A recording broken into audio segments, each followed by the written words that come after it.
This little boy felt like he was seriously ill, but the nurse asked him to wait in line for registration. Feeling helpless, Noah turned to leave, but suddenly he collapsed on the ground. He was quickly rushed to the emergency room. The nurse found a boarding pass in his pocket, and when Lisa saw the information on it, she immediately instructed the medical staff to stop. She asked everyone to put on masks and then called the attending physician. It turned out that Noah had arrived in the United States from Africa, and his symptoms closely resembled those of Ebola virus infection. Noah was then taken to an isolation ward, and all medical staff were required to wear protective gear. They needed to confirm whether Noah was infected with the Ebola virus. At that moment, an FBI agent arrived at the hospital. According to intelligence, they had learned that a spy had smuggled an Ebola-infected patient from Libya in Africa to the US. The hospital had just admitted a patient who was suspected of being infected with the virus, so the agent said they needed to question Noah. The agent went to the ward to interrogate Noah. Noah explained that someone had told him that he could make a lot of money by setting up a stall in New York. As long as Noah shared part of the earnings, the person would provide him with goods and a round-trip ticket to the US. Before coming to New York,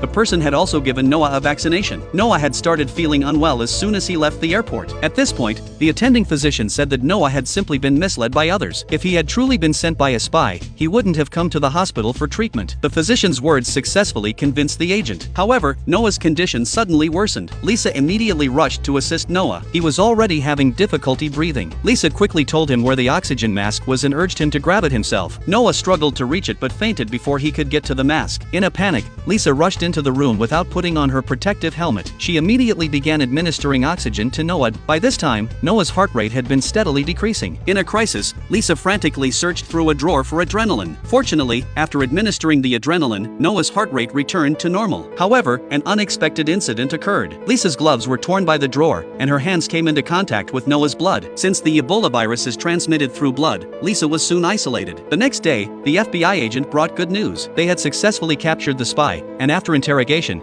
they discovered that the spy had mistaken Lassa virus for the Ebola virus. The virus injected into Noah's body was actually Lassa virus. Though the Lassa virus can be fatal, it is treatable if addressed promptly. Everyone at the scene broke into applause, relieved for Noah and deeply impressed by Lisa's bravery.